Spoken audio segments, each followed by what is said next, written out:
My name is Yumeng Chan. I'm a pianist and Feldenkrais practitioner. I came to the Feldenkrais method because I was in a lot of chronic pain which not only affected my playing, but my entire life. Through this wonderful work, not only am I now relatively pain-free, but my playing has improved enormously. The lightness and effortlessness that the Feldenkrais method gives me means that I now have much more stamina and creative expression in my playing. Today, I would like to share with you one of my favorite sitting lessons called Reaching with the Soft Hand. I've used this lesson a lot with musicians, both instrumentalists and singers. I decided to choose a lesson in sitting since as instrumentalists, this is how we spend most of our time practicing and rehearsing. I also wanted to do something with hands, as our hands occupy a large part of our brain, and how we use or perceive them affects the freedom of our breathing, whether we're an instrumentalist or a singer. The instructions will be given only on one side, so that you can notice the difference between the two sides at the end of the lesson. You can always then repeat the lesson, switching the instructions to the other side. As this recording is targeted at musicians, you may like to try a before and after musical activity. Perhaps you would like to play something on your instrument or sing something, and then repeat this activity again at the end of the lesson. You can pause the recording now and restart it after you have done this.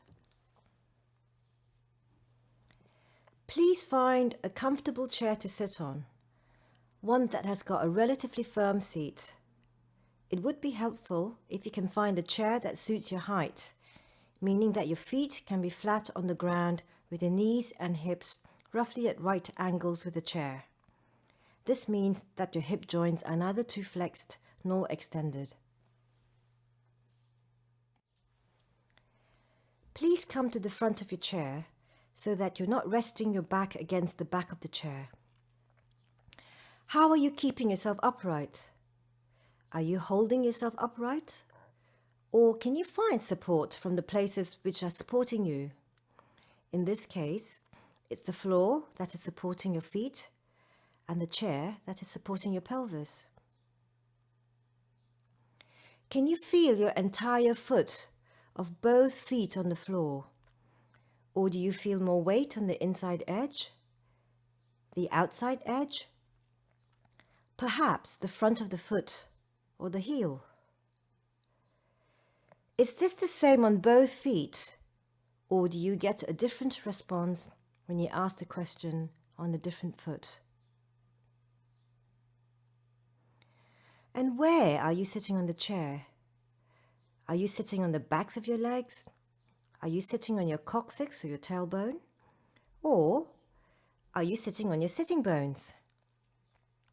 Your sitting bones are these two bony protuberances at the bottom of your pelvis. They act like rockers that we should be able to feel and balance on when sitting on a chair. Place both of your hands resting your palms on your thighs. Lift one hand up and bring it back down to rest on your thigh. It doesn't have to be very high, maybe a few inches. Repeat this 2 or 3 times slowly. Feel the weight of your arm and the ease of the movement.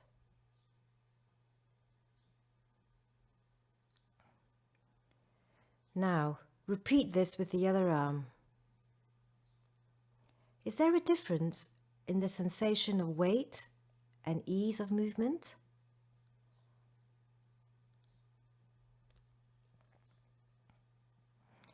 Now, reach forwards with one arm as though you want to touch something in front of you, and then reach forwards with the other. Do you sense a difference between the two hands and arms in terms of weight or the smoothness or range of the movement? We will return to these movements at the end of the lesson.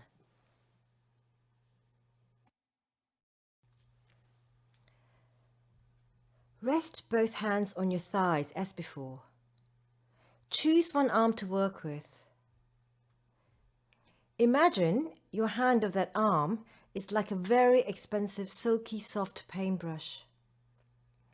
Softly and slowly, begin to paint the thigh of the same leg with your soft hand.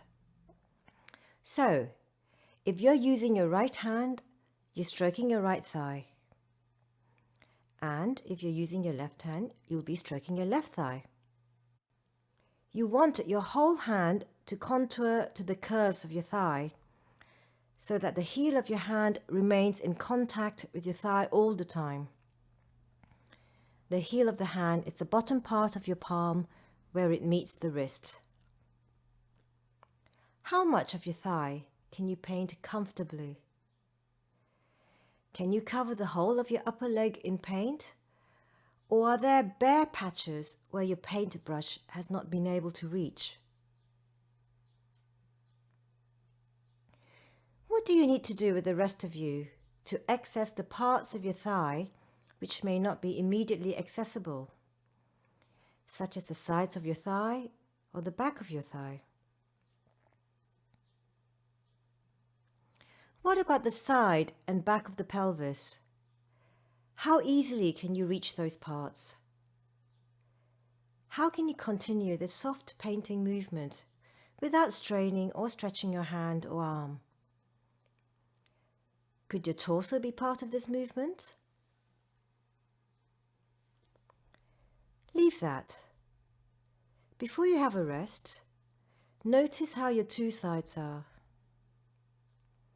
Compare the sensation of your two hands and arms. Do you feel a difference between the side that you have been engaging with and the side which has been fairly passive? How is your breathing? Have a rest. You can remain on the front of your seat or you can lean back on the back of your chair.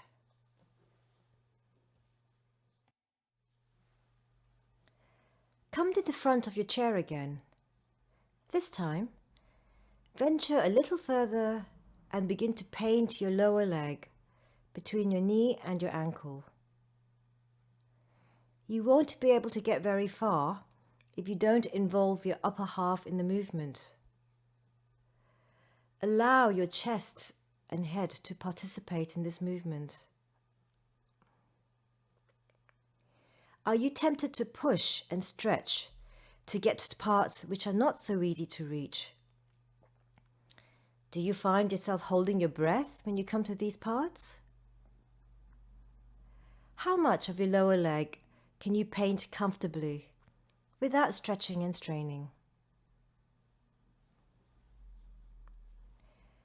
Leave that and rest your hand on your thigh.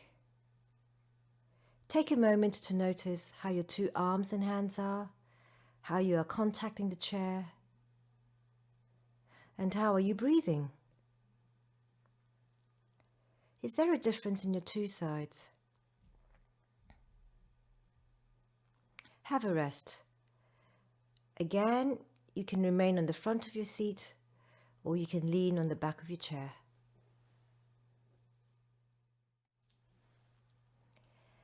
Let's go back to the movement of stroking your lower leg. Is your knee gently moving to the left and to the right as you paint your lower leg? Does that make it a little easier for you to cover more parts of your leg? What is your head doing? Are you looking at your hand as it is painting your lower leg? The next time your hand moves from your thigh or knee downwards to your lower leg, slowly begin to move your head in the opposite direction. Meaning, if you're using your left hand, move your head slowly towards the right. And if you're using your right hand, move your head slowly towards the left. As you bring your hand back to rest on your knee or thigh, bring your head back to the center. Repeat this several times, making sure that you're breathing easily and not straining.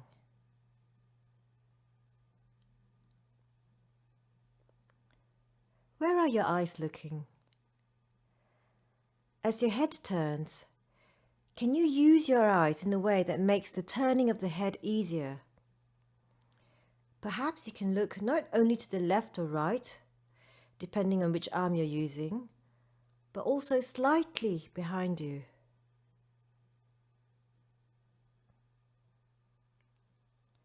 Rest for a moment, just where you are.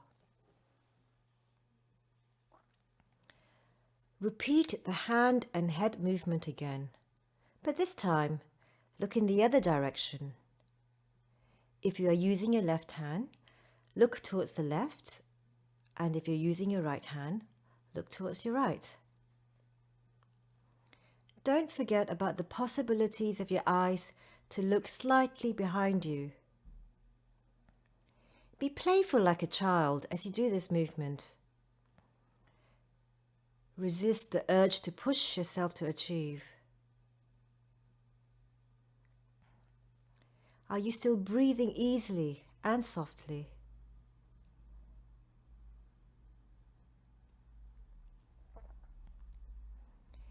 Leave that and have a rest. Tune into the sensations of your two hands and arms, your contact with the chair, your breathing.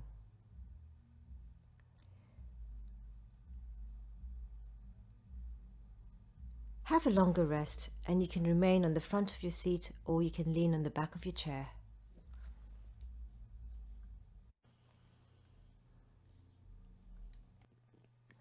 Come back to the front of your chair if you're not there already.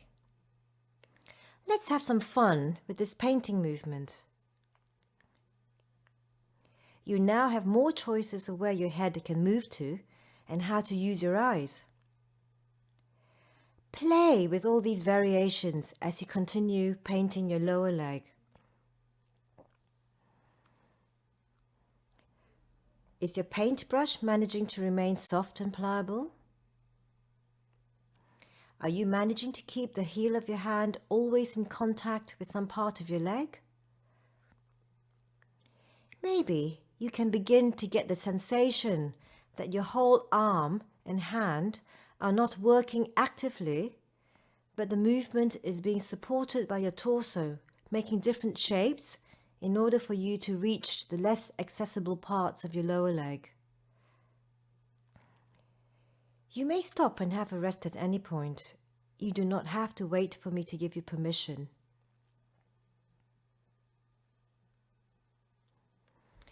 As you continue playing with this painting movement, shift your attention to the contact of your support from the ground.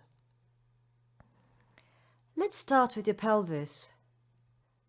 As you play with the movement of painting your lower leg, does it help if you shift the weight of your pelvis so that one side is leaning a little more into the chair and the other side could even be lifted up slightly?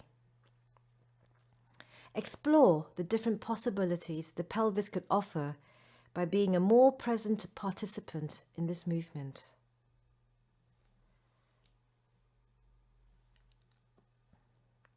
What about your feet? We're still keeping both of our feet flat on the floor, but can you notice that as you are changing shape in the torso, you are also changing the weight of contact of your feet on the ground, so that one foot gets a little lighter as the other gets a little heavier. Maybe this movement of painting your lower leg is becoming easier and you're able to paint nearly your entire lower leg, not through straining and efforting, but by using your whole self and encouraging more parts of you to participate in this movement. Perhaps you could even reach parts of your foot or on the floor around your foot. Have a rest.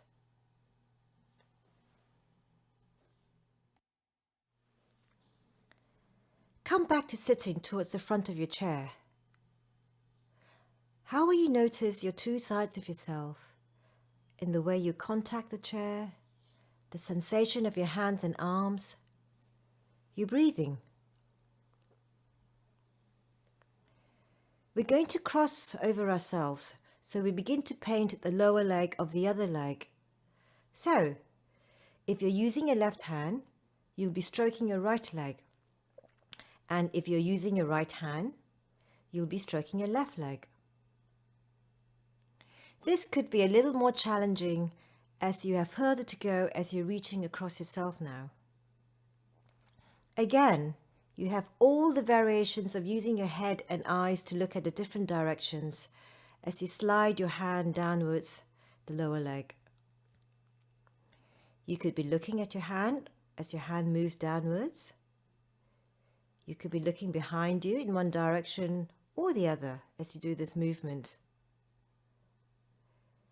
Keep your breathing nice and easy. Don't force anything.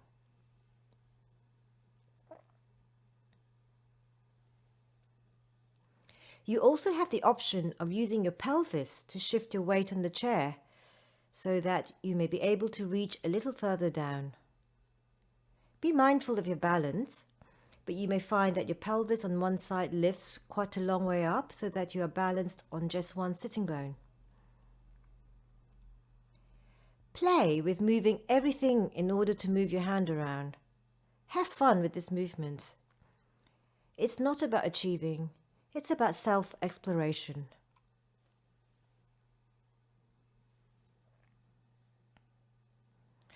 Come back to sitting upright and have a little rest.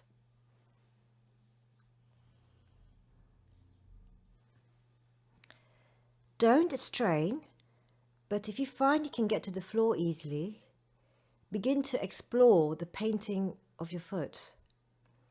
This is not a goal to strive towards. If you can't manage it without straining, leave it and be content with being able to paint where you can, comfortably. If you're able to reach the foot of the opposite leg, that is, your right foot if you're using your left hand, or your left foot if you're using your right hand, begin to trail your hand across the floor until you come to the other foot. So now you're back to where you were a few moments ago. Play with this movement of trailing your hand from one foot to the other foot.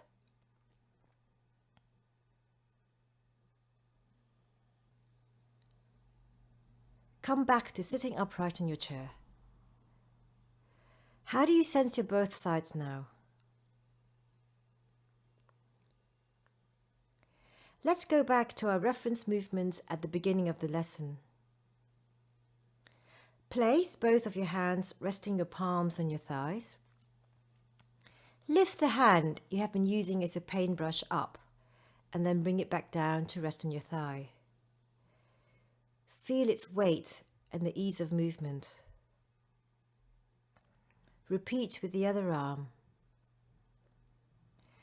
Is there a difference in the sensation of weight and ease in the two arms?